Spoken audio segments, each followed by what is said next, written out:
ಜೈ ರಾಮಕೃಷ್ಣ. ನಮಸ್ತೆ. ಯುಗಾವತಾರ ಶ್ರೀರಾಮಕೃಷ್ಣ ಗ್ರಂಥಾಧ್ಯಯನಕ್ಕೆ ತಮ್ಮೆಲ್ಲರಿಗೂ ಸ್ವಾಗತ. ಅಧ್ಯಾಯ 52, ಸಿದ್ಧಿ ವಿನಾಶಕ.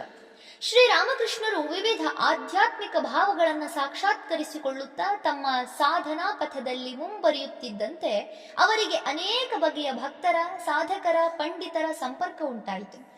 ಈ ಎಲ್ಲ ವ್ಯಕ್ತಿಗಳ ಪರಿಚಯ ಅವರ ಮೇಲೆ ವಿವಿಧ ಪ್ರಭಾವಗಳನ್ನುಂಟು ಮಾಡಿತು ಮತ್ತು ಆ ವಿವಿಧ ವ್ಯಕ್ತಿಗಳ ಮೇಲೆ ಶ್ರೀರಾಮಕೃಷ್ಣರ ಪ್ರಭಾವವಂತೂ ತುಂಬಾ ಗಾಢವಾದುದು. ಇನ್ನು ಸಾಧಕರಾಗಿದ್ದ ಹಾಗೂ ಲೋಕಗುರುವೆಂದು ಕರೆಸಿಕೊಳ್ಳದಿದ್ದ ಆ ಕಾಲದಲ್ಲಿ ಶ್ರೀರಾಮಕೃಷ್ಣರು ಆ ಪಂಡಿತ ಭಕ್ತರೊಂದಿಗೆ ಹೇಗೆ ಒಡನಾಡಿದರು, ಅವರ ಮೇಲೆ ಎಂತಹ ಪ್ರಭಾವವನ್ನು ಬೀರಿದರು ಎಂಬುದು ಅತ್ಯಂತ ಸ್ವಾರಸ್ಯಕರವಾದ ಕಥೆ. ಭೈರವಿ ಬ್ರಾಹ್ಮಣಿ ಶ್ರೀರಾಮಕೃಷ್ಣರನ್ನು ಕಂಡ ಮೊದಲ ದಿನವೇ, ನಾನು ಮೂವರನ್ನು ಸಂಧಿಸಿ ಅವರಿಗೆ ಸಂದೇಶ ನೀಡಬೇಕೆಂದು ದೈವ ಪ್ರೇರಣೆಯಾಗಿದೆ, ಅವರಲ್ಲಿ ಇಬ್ಬರನ್ನು ಅದಾಗಲೇ ಸಂಧಿಸಿಯಾಗಿದೆ, ಮೂರನೆಯವನೇ ನೀನು ಎಂದು ಹೇಳಿದ್ದಳಲ್ಲವೇ. ಆ ಮೊದಲ ಇಬ್ಬರು ಪೂರ್ವ ಬಂಗಾಳದವರು, ಚಂದ್ರ ಹಾಗೂ ಗಿರಿಜಾ ಎಂಬ ಹೆಸರುಗಳಿಂದ ಹೆಚ್ಚು ಪರಿಚಿತರಾದವರು.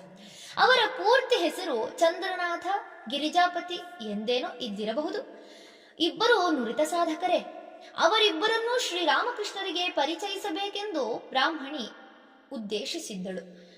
ನೀನು ಒಪ್ಪುವುದಾದರೆ ನಾನವರಿಗೆ ಇಲ್ಲಿಗೆ ಬರುವಂತೆ ಪತ್ರ ಬರೆಯುತ್ತೇನೆ ಎಂದು ಆಕೆ ಹೇಳಿದಾಗ ಶ್ರೀರಾಮಕೃಷ್ಣರು ಸಮ್ಮತಿಸಿದರು. ಅದಾದ ಕೆಲ ದಿನಗಳಲ್ಲೇ ಚಂದ್ರ ದಕ್ಷಿಣೇಶ್ವರಕ್ಕೆ ಬಂದ. ಅಂದು ಬ್ರಾಹ್ಮಣಿ ಶ್ರೀರಾಮಕೃಷ್ಣರನ್ನು ತನ್ನ ಕುಟೀರಕ್ಕೆ ಆಹ್ವಾನಿಸಿದಳು. ಆದರೆ ಚಂದ್ರ ಬಂದಿರುವ ವಿಷಯವನ್ನು ಅವರಿಗೆ ತಿಳಿಸಿರಲಿಲ್ಲ. ಹೃದಯನನ್ನು ಜೊತೆ ಮಾಡಿಕೊಂಡು ಶ್ರೀರಾಮಕೃಷ್ಣರು ಅಲ್ಲಿಗೆ ಹೋದರು. ಚಂದ್ರನೊಂದಿಗೆ ಮಾತನಾಡುತ್ತಾ ಕುಳಿತಿದ್ದ ಬ್ರಾಹ್ಮಣಿ ಮೇಲೆದ್ದು ಅವರನ್ನು ಸ್ವಾಗತಿಸಿದಳು. ಆಗ ಶ್ರೀರಾಮಕೃಷ್ಣರು ಅದೇಕೋ ಇದ್ದಕ್ಕಿದ್ದಂತೆ ಭಾವಸ್ಥರಾಗಿ ಬಳಿಕ, ಚಂದ್ರ ಬಂದಿದ್ದಾನೆ, ಇವನು ಚಂದ್ರನಲ್ಲವೇ ಎಂದು ಉದ್ಗರಿಸಿದರು. ತಕ್ಷಣ ಚಂದ್ರ ಮುಂದೆ ಬಂದು ಅವರ ಕೈಗಳನ್ನು ಹಿಡಿದುಕೊಂಡು 3-4 ಬಾರಿ ಗಟ್ಟಿಯಾಗಿ ಅವರ ಹೆಸರು ಹಿಡಿದು ಕರೆದ. ಕೂಡಲೇ ಅವರು ಬಾಹ್ಯ ಪ್ರಜ್ಞೆಗೆ ಮರಳಿದರು. ಶ್ರೀರಾಮಕೃಷ್ಣರು ಚಂದ್ರನನ್ನು ಗುರುತು ಹಿಡಿದದ್ದೊಂದು ಅಚ್ಚರಿಯಾದರೆ ಅವರು ಅಷ್ಟು ಬೇಗನೆ ಸಮಾಧಿಯಿಂದ ಇಳಿದುದು ಇನ್ನೊಂದು ಅಚ್ಚರಿ.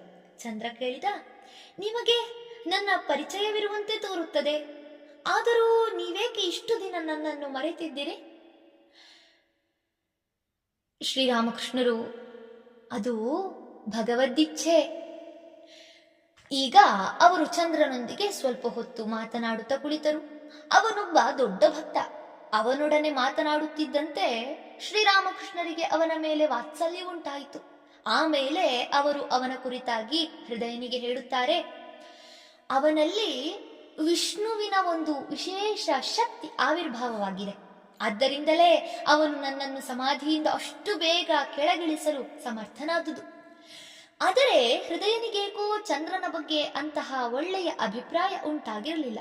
ಆದ್ದರಿಂದ ಅವನಿಂದ, ನನಗಂತೂ ಅವನನ್ನು ನೋಡಿದರೆ ಹಾಗೆನ್ನಿಸುತ್ತಿಲ್ಲ.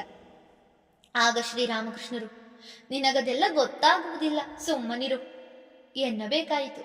ಆದರೆ ಮತ್ತೊಂದು ದಿನ ಚಂದ್ರ ತಮ್ಮನ್ನು ನೋಡಲು ಬಂದಾಗ ಅವರು ಹೃದಯನಿಗೆ ಮೆಲ್ಲಗೆ ಹೇಳಿದರು, ಸುಮ್ಮನೆ ಒಂದು ಕಾವಿ ಬಟ್ಟೆಯನ್ನು ಅವನ ಮೇಲೆ ಹಾಕಿಬಿಡು, ಆಮೇಲೇನಾಗುವುದೋ ನೋಡು.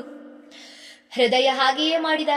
ತಕ್ಷಣ ಚಂದ್ರನಲ್ಲಿ ಯಾವುದೋ ವಿಚಿತ್ರ ಭಾವ ಉಕ್ಕಿ ಬಂದು ಉದ್ವಿಗ್ನನಾದ. ಶ್ರೀರಾಮಕೃಷ್ಣರು ಮುಗುಳ್ನಗುತ್ತಾ ಈ ಮಾರ್ಪಾಡನ್ನು ಹೃದಯನಿಗೆ ತೋರಿಸಿದರು. ಚಂದ್ರನು ಬಂದ ಕೆಲ ದಿನಗಳಲ್ಲಿಯೇ ಗಿರಿಜನೂ ದಕ್ಷಿಣೇಶ್ವರಕ್ಕೆ ಬಂದ. ಇವರಿಬ್ಬರು ಆಧ್ಯಾತ್ಮಿಕ ಸಾಧನೆಯಲ್ಲಿ ಸಾಕಷ್ಟು ಮುಂದುವರಿದವರೇ. ಆದರೆ ಮಾರ್ಗ ಮಧ್ಯದಲ್ಲಿ ಕೆಲವು ಮಂತ್ರಿ ಶಕ್ತಿಗಳನ್ನು ಸಿದ್ಧಿಸಿಕೊಂಡು ಅದರಿಂದಾಗಿ ದಾರಿ ತಪ್ಪಿದ್ದರು. ಶ್ರೀರಾಮಕೃಷ್ಣರನ್ನು ಭೇಟಿ ಮಾಡುವ ವೇಳೆಗಾಗಲೇ ಇಬ್ಬರೂ ತಮ್ಮ ಆಧ್ಯಾತ್ಮಿಕ ಆದರ್ಶಗಳಿಂದ ವಿಮುಖರಾಗಿದ್ದರು. ಚಂದ್ರ ಸ್ವಭಾವತಃ ಧ್ಯಾನಶೀಲ ಹಾಗೂ ಭಗವತ್ ಪ್ರೇಮಿ ಎಂದು ಶ್ರೀರಾಮಕೃಷ್ಣರು ಹೇಳುತ್ತಿದ್ದರು.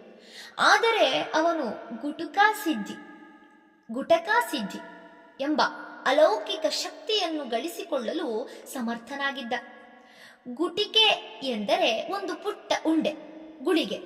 ಇದನ್ನ ಧರಿಸಿದರೆ ಅವನು ಸಾಧಾರಣ ಜನರ ದೃಷ್ಟಿಯಿಂದ ಮಾಯವಾಗುತ್ತಿದ್ದ. ಈ ಸ್ಥಿತಿಯಲ್ಲಿ ಎಚ್ಚರದಿಂದ ರಕ್ಷಿಸಲ್ಪಟ್ಟ ದುರ್ಗಮ ಸ್ಥಳಗಳಿಗೂ ನಿರಾಯಾಸವಾಗಿ ಹೋಗಿ ಬರಬಲ್ಲ ಶಕ್ತಿಯನ್ನು ಅವನು ಗಳಿಸಿಕೊಂಡಿದ್ದ. ಸಾಕ್ಷಾತ್ಕಾರವಾಗುವ ಮೊದಲು ಮನುಷ್ಯ ಇಂತಹ ಶಕ್ತಿಗಳ ಕಡೆಗೆ ಗಮನ ಕೊಟ್ಟರೆ ಅವನ ಅಧಃಪತನ ಖಂಡಿತ. ಚಂದ್ರನ ವಿಷಯದಲ್ಲಿಯೂ ಹಾಗೆಯೇ ಆಯಿತು. ಆ ಅದ್ಭುತ ಶಕ್ತಿ ದೊರೆತೊಡನೆಯೇ ಅವನಲ್ಲಿ ಅಹಂಕಾರ ಉದಿಸಿತು. ತನಗೆ ಯಾರೂ ಎದುರಿಲ್ಲವೆಂದು ಬೀಗಿದ. ಜೊತೆಗೆ ಕಾಮಕಾಂಚನಾಸಕ್ತಿಯೂ ಬೆಳೆಯಿತು. ತನ್ನ ಸಿದ್ಧಿಯನ್ನು ಸ್ವೇಚ್ಛೆಯಿಂದ ಬಳಸಲಾರಂಭಿಸಿದ. ಒಬ್ಬ ಶ್ರೀಮಂತನ ಮಗಳಲ್ಲಿ ಅವನಿಗೆ ಅನುರಕ್ತಿ ಬೆಳೆಯಿತು. ತನ್ನ ಗುಟಿಕಾ ಸಿದ್ಧಿಯ ಪ್ರಭಾವದಿಂದ ಯಾರಿಗೂ ತಿಳಿಯದಂತೆ ಆತನ ಮನೆಗೆ ಹೋಗಿ ಬರತೊಡಗಿದ. ಆದರೆ ಆ ಶಕ್ತಿಯನ್ನು ಹೀಗೆ ಉಪಯೋಗಿಸಿಕೊಳ್ಳತೊಡಗಿದಾಗ ಅದು ನಶಿಸಿ ಹೋಯಿತು. ಆಗ ಅವನು ನಾನಾ ಬಗೆಯ ಅಪಮಾನಕ್ಕೀಡಾಗಬೇಕಾಯಿತು. ಚಂದ್ರನಂತೆ ಗಿರಿಜನೂ ಸಾಧನೆ ಮಾಡಿ ಅನೇಕ ಮಂತ್ರಶಕ್ತಿಗಳನ್ನು ಗಳಿಸಿದ್ದ. ಶ್ರೀರಾಮಕೃಷ್ಣರು ಅವುಗಳನ್ನು ಕಣ್ಣಾರೆ ಕಂಡಿದ್ದರು. ಕೆಲವೊಮ್ಮೆ ಅವರು ಆ ಕುರಿತಾಗಿ ತಮ್ಮ ಶಿಷ್ಯರ ಮುಂದೆ ಹೇಳುತ್ತಿದ್ದರು. ಗಿರಿಜ ತನ್ನ ಮಂತ್ರಶಕ್ತಿಗಳನ್ನು ಬಳಸಿಕೊಳ್ಳುತ್ತಾ ಆಧ್ಯಾತ್ಮಿಕ ಆದರ್ಶದಿಂದ ವಿಮುಖನಾಗಿದ್ದನಾದರೂ ಅವನಲ್ಲಿ ಹಿಂದಿನ ದೈವಭಕ್ತಿ, ಸಾತ್ವಿಕತೆ ಇನ್ನೂ ಸ್ವಲ್ಪ ಉಳಿದುಕೊಂಡಿತ್ತು. ಆದ್ದರಿಂದ ಸಹಜವಾಗಿಯೇ ಅವನ ಶ್ರೀರಾಮಕೃಷ್ಣರ ನಡುವೆ ಪರಸ್ಪರ ಆಕರ್ಷಣೆ, ಬಾಂಧವ್ಯಗಳು ಉಂಟಾಗಿದ್ದವು. ಒಂದು ದಿನ ಶ್ರೀರಾಮಕೃಷ್ಣರು ಗಿರಿಜನೊಡನೆ ಕಾಳಿ ಮಂದಿರದ ಪಕ್ಕದಲ್ಲೇ ಇದ್ದ ಶಂಭು ಮಲ್ಲಿಕ ಎಂಬಾತನ ತೋಟದಲ್ಲಿ ಅಡ್ಡಾಡುತ್ತಿದ್ದರು.